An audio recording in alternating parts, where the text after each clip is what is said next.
नमस्कार दोस्तों, स्वागत है आपका स्टडी फॉर सिविल सर्विसेज में। यदि स्टडी फॉर सिविल सर्विसेज के साथ में तो ये वाला टेलीग्राम जरूर ज्वाइन करके रखिए।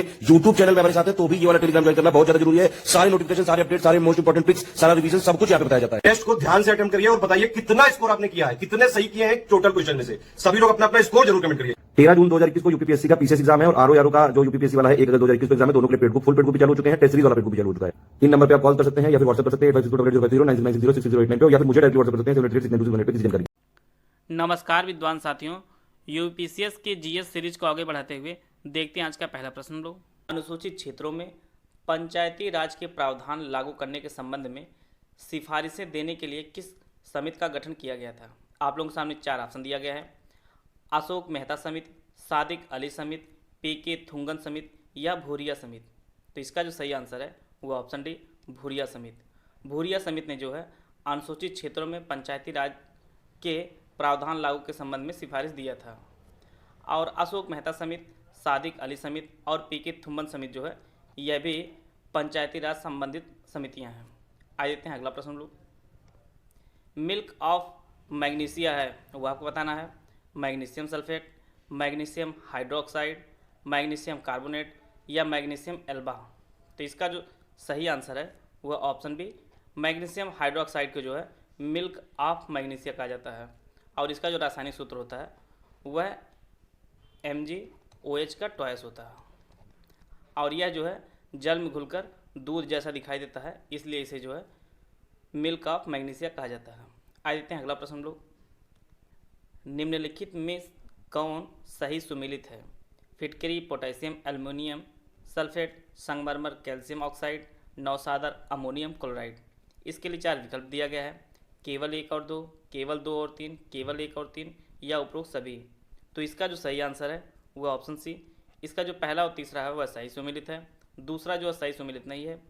संगमरमर को जो है कैल्शियम ऑक्साइड ना कहकर इसे जो है कैल्शियम कार्बोनेट कहा जाता है और जिसका रासायनिक सूत्र जो है CaCO3 होता है। और कैल्शियम ऑक्साइड को जो है बिना बुझा चूना कहा जाता है और इसका जो रासायनिक सूत्र होता है वह CaO होता है। तो इसका जो ऑप्शन सी है वह सही है। आज देखते हैं अगला प्रश्न लोग। वर्ष 1920 में अवध किसान सभा का सृजन कहाँ पर हुआ था। पटना, प्रतापगढ़, पुणे या अहमदाबाद।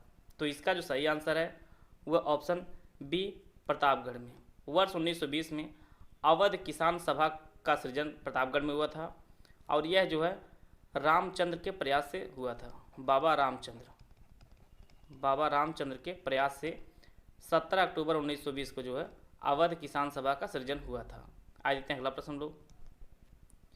फेनी नदी के संदर्भ में निम्नलिखित कथनों पर विचार कीजिए। यहाँ पे 2 कथन दिया गया है। इसका उद्गम दक्षिणी त्रिपुरा जिले में होता है। यह नदी भारत और बांग्लादेश में बहती है। इसके लिए 4 विकल्प दिया गया है। आपको बताना कौन सा कथन जो है सही है। केवल 1, केवल 2 या दोनों या उपरोक्त में से कोई नहीं।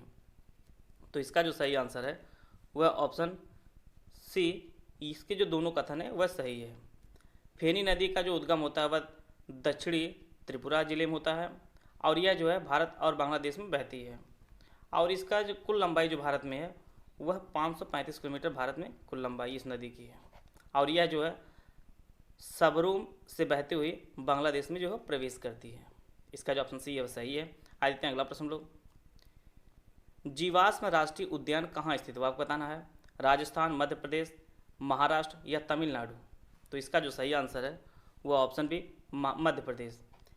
जीवाश्म राष्ट्रीय उद्यान जो है यह मध्य प्रदेश राज्य में स्थित है और यह जो है डिंडोरी जिला में स्थित है। मध्य प्रदेश के डिंडोरी जिला में स्थित है और इसकी जो स्थापना हुई थी वह 1968 में हुई थी इसकी स्थापना। और यह जो है मध्य प्रदेश का सबसे छोटा राष्ट्रीय उद्यान है, जीवाश्म राष्ट्रीय उद्यान। आइए देखते हैं अगला प्रश्न लोग। निम्नलिखित में से किस राज्य में थामिन मृग पाए जाते हैं। मणिपुर, अरुणाचल प्रदेश, त्रिपुरा या मेघालय। थामिन मृग मतलब होता है नाचने वाला मृग और यह जो है आपके मणिपुर में पाया जाता है। थामिन मृग जो है यह मणिपुर में पाया जाता है। इसका जो ऑप्शन ए है वह सही है। आज देते हैं अगला प्रश्न लोग।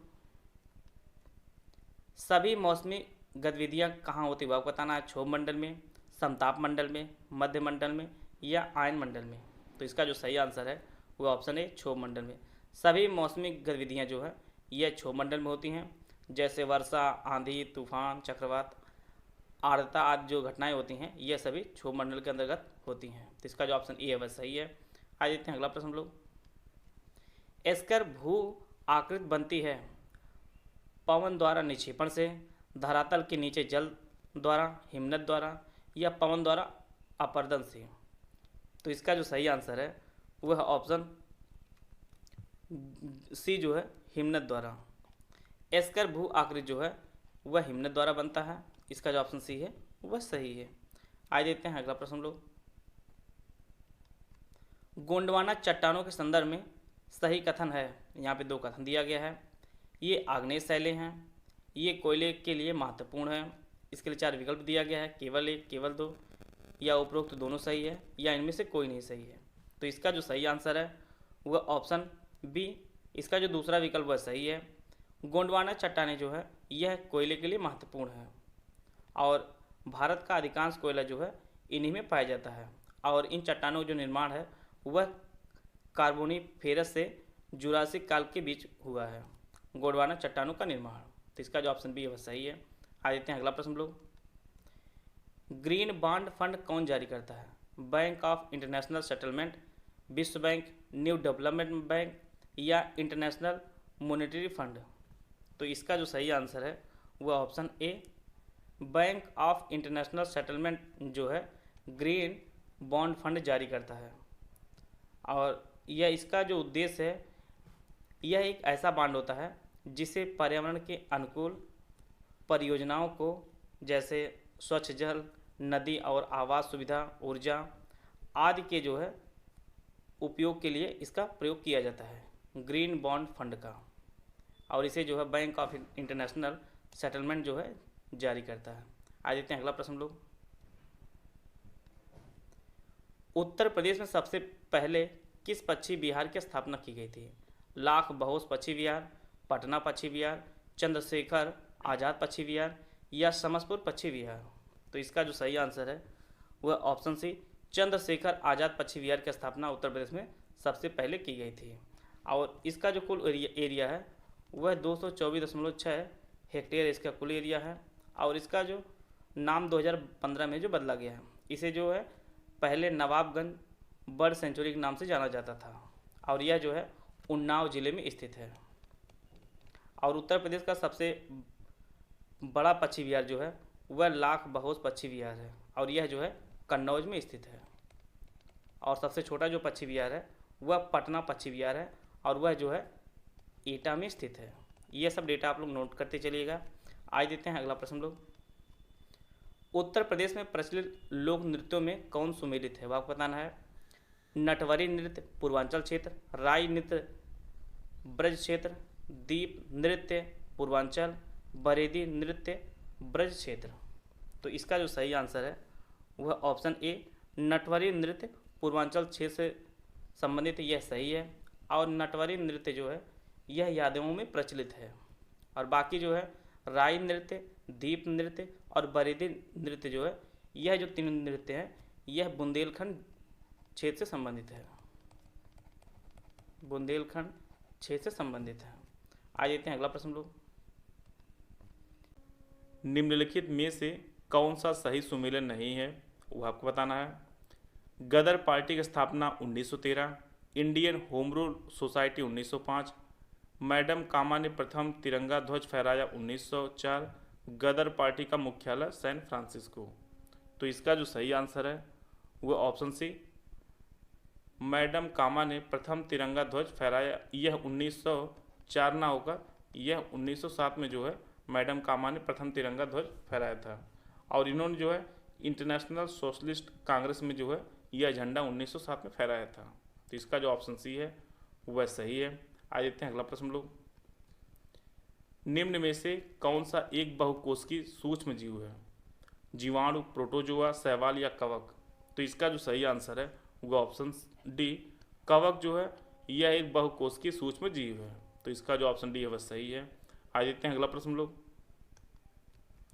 हीरा कृत्रिम हीरा है silver carbide, calcium carbide, silicon carbide या सोडियम कार्बाइड? तो इसका जो सही आंसर है वह ऑप्शन सी सिलिकॉन कार्बाइड को जो है कृत्रिम हीरा कहा जाता है। और इसका जो रासायनिक सूत्र होता है वह SiC होता है, इसका रासायनिक सूत्र। आइए देते हैं अगला प्रश्न लोग। हाल ही में अमेरिका की पहली महिला वित्त मंत्री कौन बनी है? वो आपको बताना है। वनीता गुप्ता, कमला हैरिस, नीरा टंडन या जेनेट येलेन? तो इसका जो सही आंसर है वो ऑप्शन डी जेनेट येलेन जो है अमेरिका की पहली महिला वित्त मंत्री बनी है। तो इसका जो ऑप्शन डी है वह सही है। आइए देखते हैं हम लोग अगला प्रश्न। हाल ही में शहीद दिवस किस दिन मनाया गया? 25 जनवरी, 22 जनवरी, 30 जनवरी या 20 जनवरी? तो इसका जो सही आंसर है वो ऑप्शन सी 30 जनवरी को जो है शहीद दिवस मनाया गया है। और इसी दिन जो है नाथू गोडसे ने गांधी जी की हत्या की थी। इसका जो ऑप्शन सी है वह सही है। आ देखते हैं अगला प्रश्न लोग। जुलाई 1946 में सृजित की गई कांग्रेस की विशेषज्ञ समिति के सदस्यों में निम्नलिखित में से कौन शामिल नहीं था? BR अम्बेडकर, KM मुंशी, हुमायूं कबीर या KT शाह?